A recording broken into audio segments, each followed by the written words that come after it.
एक लास्ट बार करके last time दिखा रही हूँ तो हंसना बंद करना। अरे सामने चिता जल रही है, तारा खड़ी है, तुझे हंसी सूझ रही है। चुप। मैं अपने पति की चिता के आगे कसम खा के कहती हूँ, जब तक कलावती से बदला नहीं ले लूंगी, अपने पति की अस्थियों को गंगा में नहीं बहाऊंगी। अरे तो यमुना में बहा दे। ऐसी बेवकूफ लड़की है, सफेद साड़ी पहनकर भी इसे अकल नहीं आई कि कलावती से टक्कर ना ले। मांग उजड़ गई, लेकिन बेवकूफियों पे बेवकूफी करती जा रही। क्या लिए? एक सवाल पूछूं? पूछना। ये मृत्युंजय की मौत में आपका हाथ नहीं है ना? अरे वाह, क्यों नहीं है? सब कुछ मैंने ही तो कराया है। और बताऊं मैंने क्या क्या कराया है? ये जो परसों ओले पड़े थे ना, मैंने ही तो पड़वाए थे। जो कुछ साल पहले जापान में सुनामी आया था, मेरी वजह से ही आया था। जब देखो मजाक करते रहते हो। मजाक नहीं कर रही हूं। जो तेरी बहन है ना, कुछ भी गलत काम हो जाए, कलावती ने किया है। अब देख, उसका पति खुद जेल से भागा, गाड़ी में खुद बैठा, गाड़ी गड्ढे में गिरी, खुद मरा। बदनाम कौन? कलावती। अरे क्यों परेशान होती हो? हाँ वो बोली, लेकिन किसी ने विश्वास नहीं किया ना उसकी बात का। और भरोसा कर लेते तो क्या होता हमारा? तुझे पता है इस घर में कुछ भी नहीं है हमारा, सब जयराज के नाम है। मेरा बुढ़ा बाप सब उसके नाम करके चला गया। क्या? हाय, ये जमीन जायदाद सब मेरे नाम होती तो सिर्फ इस मुए गुलाबी कमरे में नहीं, पूरे घर में खुला घूमा करती। खुला। एक सेकेंड, क्या मतलब अब क्या हमको सारी जिंदगी जयराज के सहारे जीना होगा? आय हाय मेरी नटखट नारंगी, कैसी भोली है तू। यही तो मौका है। जयराज अपने कल, आज और कल के दोनों कल खो चुका है। दोनों कल मतलब? अरे दोनों कल मतलब उसका बाप और बेटा दोनों टपक गए ना। हाँ। टूट गया है बेचारा। यही मौका है उसे पूरी तरह तोड़ देने का, लेकिन इसके लिए थोड़ा नौटंकी करने की जरूरत पड़ेगी। अच्छा तो बताओ डायलॉग, और फिर देखना मेरी अदाकारी।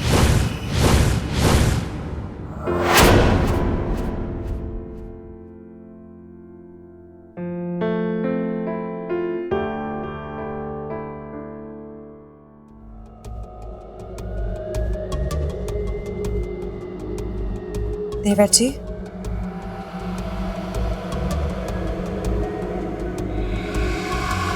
वो मैंने और रुद्र जी ने अपना सामान पैक कर लिया है।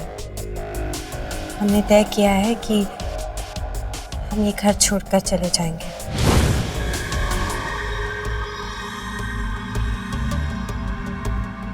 साहब ये कैसा फैसला है? ठीक ही तो है ना। अब देखिए, रुद्र जी ने संन्यास छोड़कर गृहस्थ बनने का फैसला किया। मैं तो तब से ही चाहती थी कि हम कहीं और जाकर रहें, पर फिर ससुर जी के लिए यहाँ रुक गई उनकी सेवा करने के। लेकिन अफसोस कि अब वो चल बसे, इसलिए उनके चौथे के बाद हम भी चले जाएंगे। हाँ, यहाँ से। पर साहब का संन्यास छोड़ के शादी कर लेने से ऐसा क्या हो गया जो घर छोड़ के जाना पड़े? ये घर देवर जी आप समझ नहीं रहे। देखिए घर आपका है, प्रॉपर्टी आपकी है। जब तक ये सन्यासी थे तब तक तो ठीक था, लेकिन अब तो लोग यही कहेंगे ना कि हम आपके टुकड़ों पे जी रहे हैं। और ये आप कैसी बातें कर रहे हैं? ना कि सब कुछ हमारे नाम पर है, पर मालिक तो भाई साहब ही है ना। अरे बात क्या है जयराज की नंदिनी ने कुछ ऐसी बातें सुनी जो उसे बुरी लग गई। आखिर पत्नी है, पति का अपमान सह नहीं पाई। लोग तो यहां तक कहते हैं कि पिताजी ने सब कुछ तुम्हारे नाम इसलिए कर दिया कि शायद हमें में ये सारी संपत्ति, कारोबार, काम धाम संभालने की काबिलियत नहीं होगी। अब आप ऐसे लोगों की बातें क्यों सुन रहे हैं? हम जानते हैं आप काबिल हैं, आप हमसे ज्यादा काबिल हैं। इस घर में, इस प्रॉपर्टी में, हर चीज में आपका उतना ही हक है जितना कि हमारा। अरे ऐसा तो आप सिर्फ कह रहे हैं, कागजात तो ऐसा नहीं कहते ना। और कौन सा आप सब कुछ कानूनन इनके नाम पे कर रहे हैं? नंदिनी, ये क्या बकवास कर रही हैं आप? आपने ऐसी घिनौनी बात सोच भी कैसे ली कि जरा सब कुछ हमारे नाम कर दें? पिताजी उनको ये सब सौंप के गए हैं और सालों से वो ये जिम्मेदारी बखूबी निभा रहे हैं। और हम क्या करेंगे इस सबका? ढकोसला है, माया है, हमें नहीं चाहिए कुछ भी।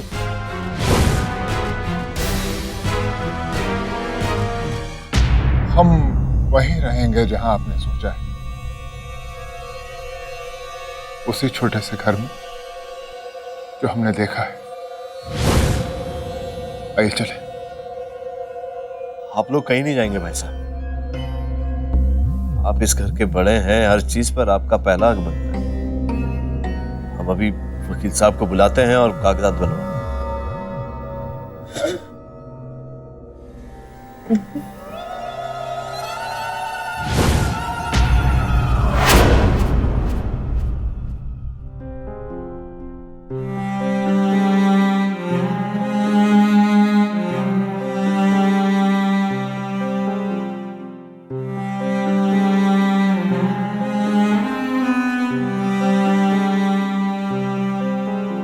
पता नहीं मेरी तारा कहाँ होगी,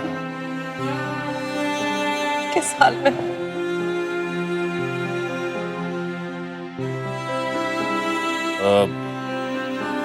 हम आप सबको अभी अभी लिए गए एक जरूरी फैसले के बारे में बताना चाहते हैं।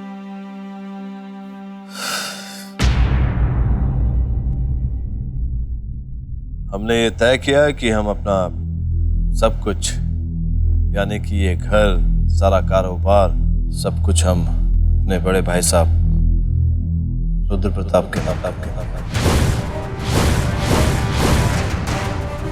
जयराज जी,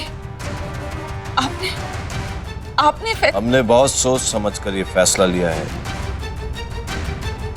भाई साहब इस घर के बड़े हैं, इस घर की हर चीज पर सबसे पहला हक उन्हीं का है।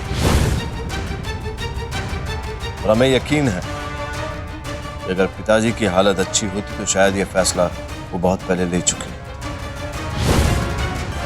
पर कोई बात नहीं, हमने वकील साहब को बुलाया है। उनके आते ही हम अपना सब कुछ भाई साहब के नाम कर देंगे।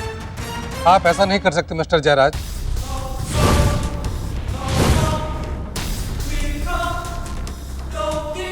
क्या बात हो गई वकील साहब? क्योंकि मरने से कुछ दिन पहले आपके पिताजी ने अपनी वसीयत बदल दी थी।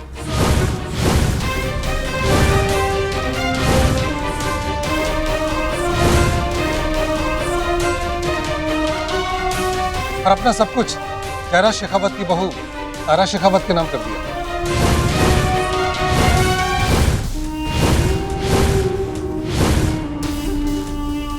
इसलिए नई वसीयत के मुताबिक अब इस घर, कारोबार और सारी जायदाद की मालकिन तारा शेखावत है।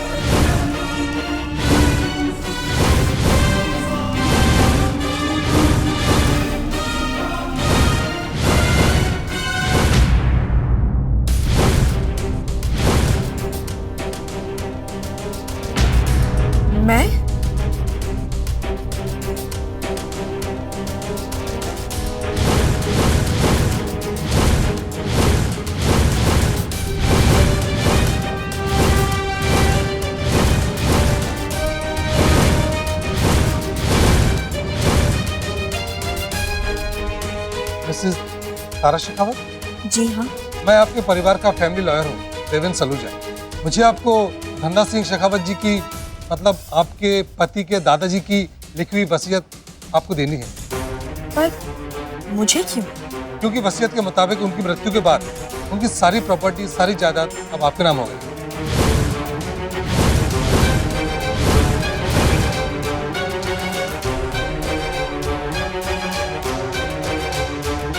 देखिए, आपको जरूर कोई गलतफहमी हुई है। ये सब कुछ मेरे बाबा का था और मेरे बाबा का ही रहेगा। कोई गलतफहमी नहीं हुई है, बल्कि खुद शेखावत जी ने कुछ दिन पहले फोन करके मुझे वसीयत बदलने को कहा था। तो अब नई वसीयत के अनुसार उनकी सारी प्रॉपर्टी, उनकी सारी जायदाद, इन सब पर मालिकाना हक आपका है।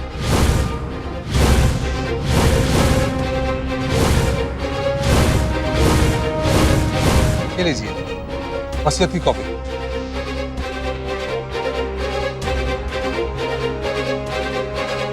दादाजी ने ऐसा क्यों किया?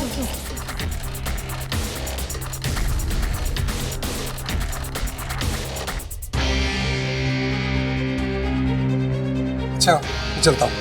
नमस्ते। कोई तेरा विश्वास करे न करे, मैं तो जानता हूं रुद्र की असलियत। कभी खुद को अकेला मत समझना। कोई तेरा बाल भी बांका नहीं कर पाएगा, ना तो मेरे जीते जी और ना ही मेरे मरने के बाद।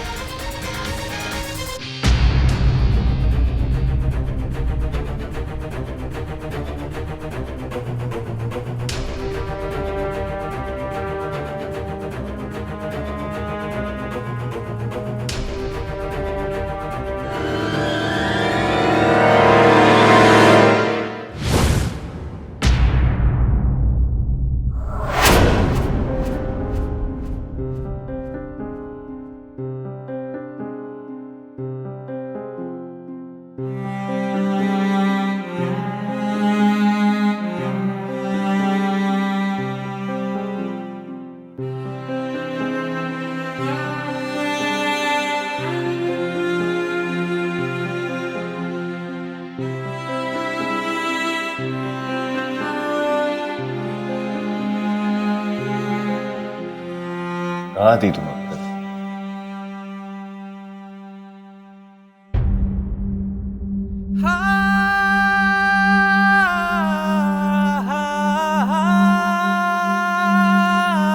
इतनी देर लगा दी। कुछ पूछ रहा हूं तुमसे।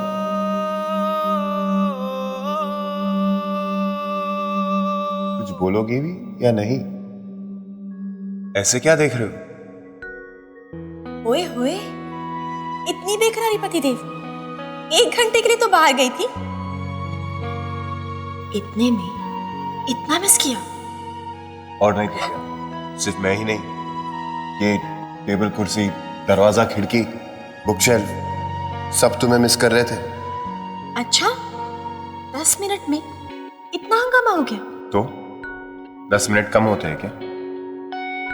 10 मिनट की देरी होने वाली थी तो फोन कर देती, कम से कम मैसेज कर देती। कब से तुम्हारा फोन ट्राई कर रहा हूं, लग नहीं रहा है। जान निकल गई थी मेरी।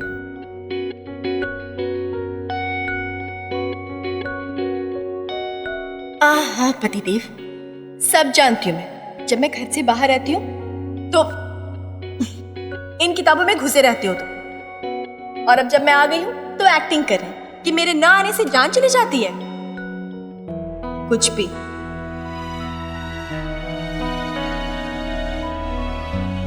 एक्टर तो मैं अच्छा हूँ, वक्त आने पर अच्छी खासी एक्टिंग भी कर लेता हूँ। लेकिन तुम्हें लग रहा है कि अभी एक्टिंग कर रहा हूँ? हाँ हाँ हाँ। ठीक है, मैं वादा करता हूँ, अगली बार तुम्हें आने में देरी होगी तो सच में मेरी जान चली जाए।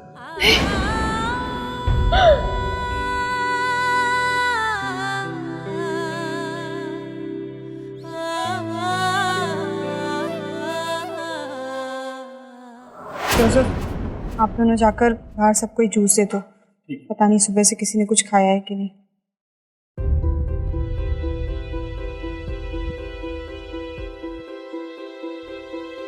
मीठी, थैंक्स मीठी, तुमने आकर घर को संभाल लिया। इसे दुख के माहौल में घर को कोई संभालने वाला चाहिए था। थैंक्स मत बोलो आदि, मैंने तुमसे रिश्ता तोड़ा है, इस घर से नहीं। ये मेरे कारण नहीं, इस घर के लिए वापस लौटा।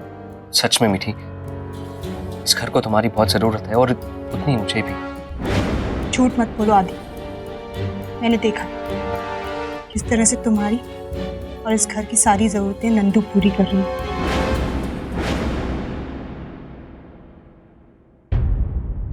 मुझे मत छू। मुझे छूने का हक तुमने उसी दिन खो दिया था जिस दिन तुमने नंदिनी को अपने करीब आने दिया था। मैं यहाँ पर शोक मनाने आई हूँ, इसे मेरा प्यार समझने की गलती बिल्कुल मत करना।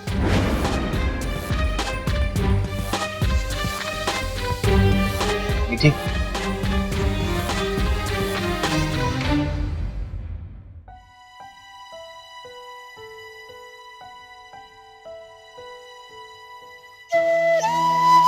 इतने साल सिवाय नफरत के कुछ नहीं दिया हमने तुम्हें।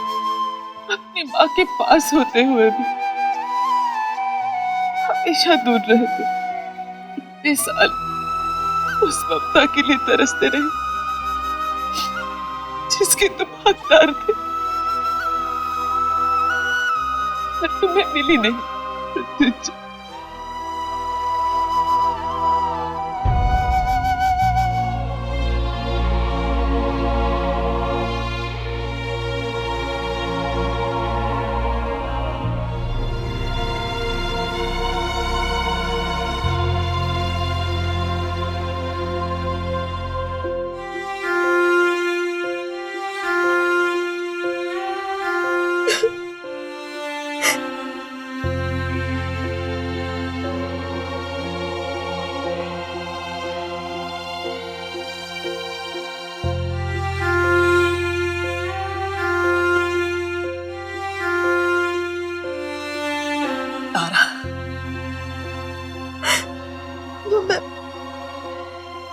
अपने मृत्युंजय को नहीं बचा सकी माँ। ये जानते हुए भी कि इनकी जान खतरे में, मैंने सावधान तक नहीं कर पाई। मैं बचा सकती थी माँ, मैं रोक सकती थी सब कुछ, पर मैं रोक पाई। मैं हार गई माँ, मेरी तरह हार गई माँ।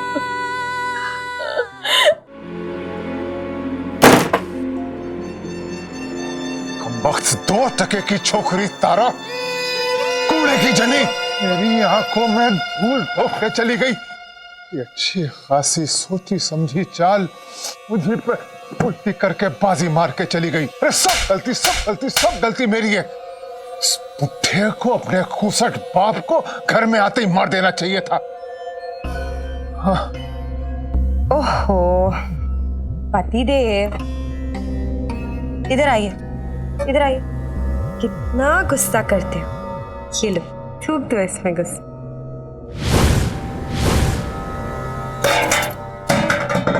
हमारे साथ इतना बड़ा कांड हो गया है और तुम्हें मजाक सूझ रहा है। शांत हो जाइए। कितना गुस्सा होते हैं आप भी। मैं इसीलिए कह रही हूँ आपको कि आप अपना गुस्सा इसके अंदर थूक दो। एक चाल ही उल्टी पड़ी है ना हमारी। हंसी अब भी हमारे हाथ में है। अरे क्या खाक हमारे हाथ में। तारा जब कुछ नहीं थी तब उसने हमारा जीना हराम कर दिया था।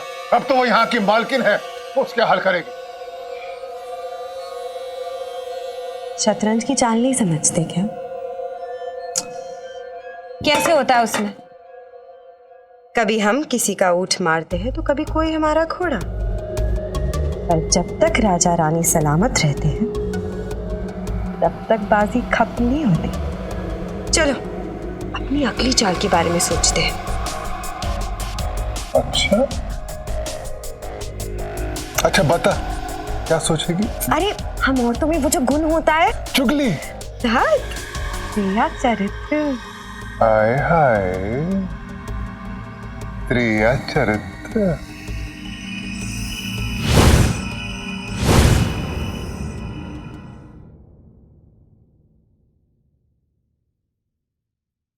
नहीं निर्मला,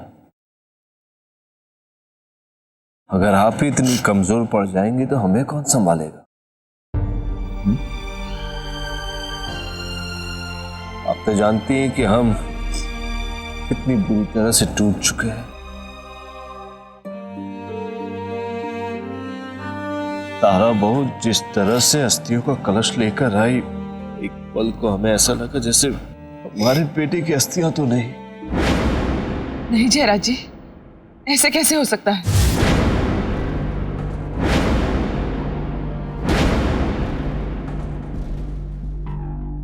हमारा मतलब है, हम दोनों ने न्यूज़ सुनी थी, उस खाई से कोई शरीर बरामद नहीं हुआ। हाँ, सच कह रही हैं आप। हम पता नहीं बार बार ये क्यों भूल जाते हैं कि तारा बहू कितनी छोटी है। उसने हमें सिर्फ धोखा ही धोखा दिया है। हमें आश्चर्य नहीं होगा अगर अस्थियों का कलश खाली निकले।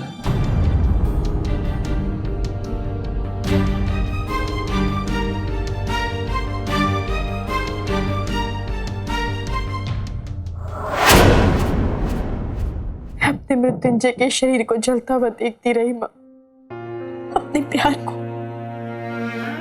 राख होता हुआ देखती रही। बस कर बेटा, यादें हमें जिंदा रखने के लिए होती हैं, हमारी जान लेने के लिए नहीं। चुप हो जा। पापा तो मुझसे बात तक नहीं करते माँ। इस घर में कोई नहीं है जो तेरी तारा से बात करे। ऐसे में मैं इस जायदाद का क्या करूंगी? मुझे नहीं चाहिए जायदाद माँ, नहीं चाहिए। देख बेटा, तुझे दादाजी की आखिरी इच्छा का सम्मान करना चाहिए। उन्होंने कुछ सोच समझ के सब कुछ तेरे हाथों में सौंपा है, वरना वकील साहब के आने से पहले जयराज भाई साहब अपना सब कुछ ताया जी के नाम करने जा रहे थे।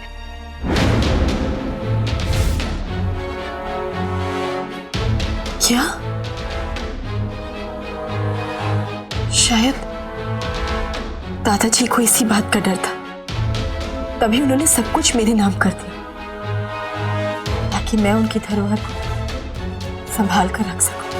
पर माँ, मुझे बाबा को ये बात बतानी होगी, उन्हें समझाना होगा कि ये जायदाद भले मेरे नाम पर, पर इसे देखना उन्हें ही है। चल बेटा, मैं चलती हूँ। मीठी थोड़ी देर यहीं रुकना चाहती है, वो बाद में आ जाएगी। मैं तो बस ये चाहती हूँ कि भगवान करे मीठी के मन में जो तुझे लेके कड़वाहट है वो जल्दी खत्म हो जाए। अपना ख्याल रखना। तू भी।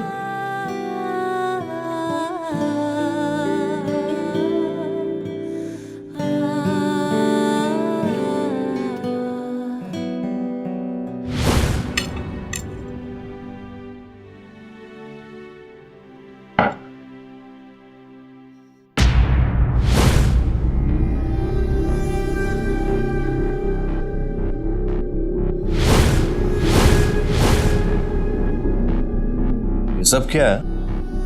पिताजी की चिता की आग अभी तक ठंडी नहीं हुई यार, टेबल पर पकवान परोस रहे। ये बस में होता ना देवर जी, तो नहीं करती मैं ये सब। लेकिन हमारी जो नई मालकिन है ना, उन्हीं का हुक्म है ये। तारा का? तो और कौन? मुझे खरी खोटी सुनाकर मुझसे ये 56 भोग लगवाए गए। मैंने तो कहा उससे कि जिंदा लोगों का नहीं तो कम से कम जो मर गए हैं उनका तो लिहाज कर। पर वो जो बोल दिया है उसने, वो तो बोल दिया ना, करना ही पड़ेगा।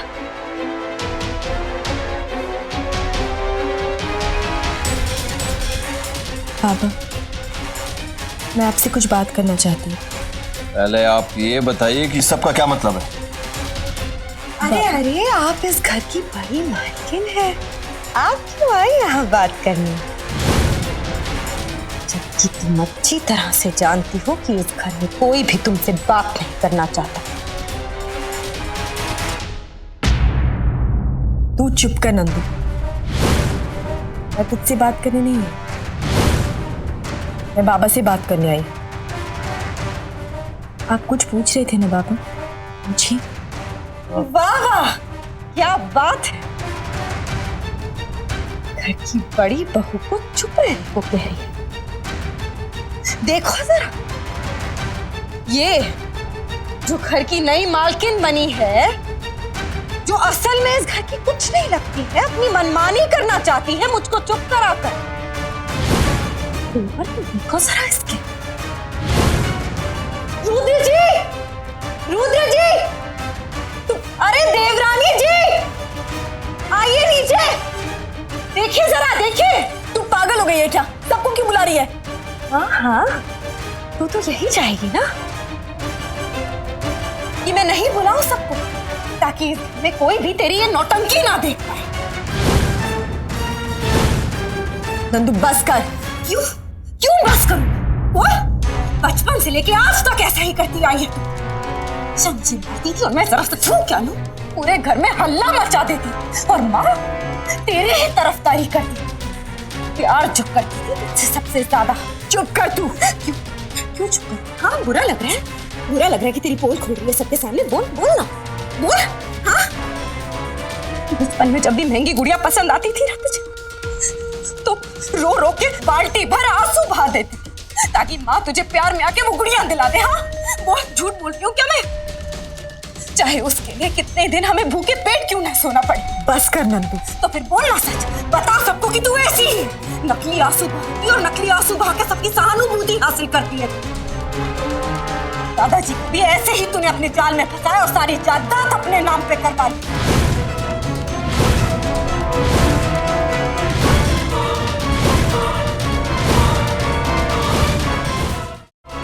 अच्छा अच्छा अच्छा, अब पता चला हमें। इतने दिनों से हम पर एक से एक बड़े झूठे इल्जाम क्यों लगाए जा रहे थे। कि साजिश थी कर मृत्युंजय की हमें रास्ते से हटाने के लिए, क्योंकि हमें वो सबूत मिल गए थे। हमें तो लगता है इसका अगला निशाना तुम हो जयराज। घर की मालकिन बनने के बाद अब ये तुम्हें घर से बाहर निकालेगी। पापा, ये सरासर गलत है। ये झूठे इल्जाम लगा रहे मुझ पे। अच्छा, तो फिर दादाजी से पूरी जायदाद अपने नाम पे क्यों करवाई गई? हाँ, और ये बात छुपा के क्यों रखी? और अचानक से दादाजी देवर जी को बुरा क्यों मानने लगे? अब अगली चाल क्या सोची है तारा बहू?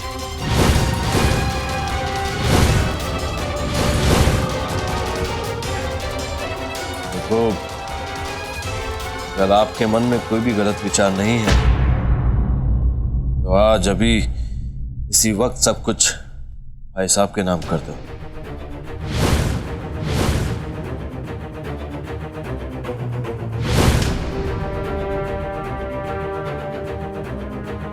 रुद्र ने चाहे पूरे परिवार की आंखों में धूल झोंक रखी, लेकिन हम उसकी सच्चाई पहले से जानते हैं। हम बताएंगे जयराज को।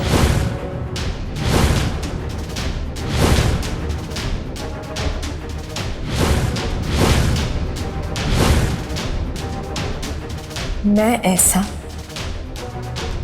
नहीं करूंगा।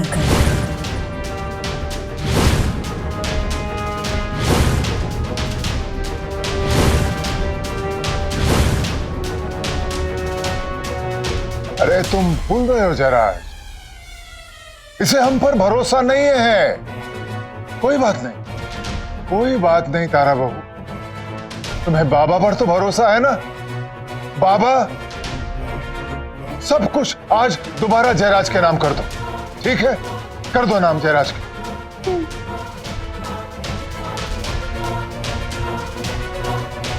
तुझे दादाजी की आखिरी इच्छा का सम्मान करना चाहिए। उन्होंने कुछ सोच समझ के ही सब कुछ तेरे हाथों में सौंपा, वरना वकील साहब के आने से पहले जयराज भाई साहब अपना सब कुछ ताया जी के नाम करने जा रहे थे। क्या सोच रही? अब क्या अपने बाबा पे भी भरोसा नहीं है तुझे? पर भरोसा है तो करो, करो उनके नाम पे जायदाद।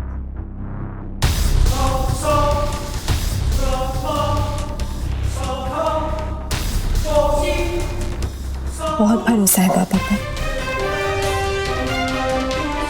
और सब कुछ बाबा का ही तो है। पर अभी मैं ऐसा नहीं कर सकती।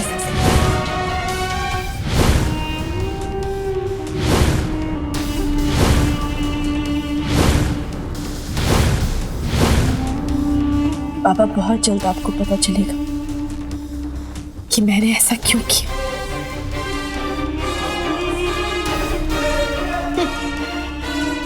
हमें पता चल गया था तेरी असलियत क्या है। इसीलिए तो शादी की थी तुमने तुझे, ताकि तू सारी जायदाद अपने नाम पे कर।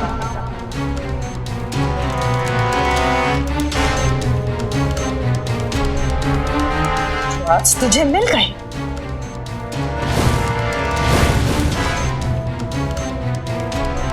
गायन भी साथ घर छोड़ के वार करती है, तू उससे भी कई गुजरी। तूने उसी घर को अपना निशाना बनाया है जिसने मुझे प्यार दिया, इज्जत दी, सम्मान दिया। तारा बहू, अगर आपने कभी भी हमारे बेटे मृत्युंजय को सच्चे दिल से प्यार किया होगा, हमने अपने पिता के समान माना होगा, या हमारे बाबा को अपने दिल में सच्ची श्रद्धा दी होगी, तो आप ये घर अभी इसी वक्त छोड़कर चले जाएंगे।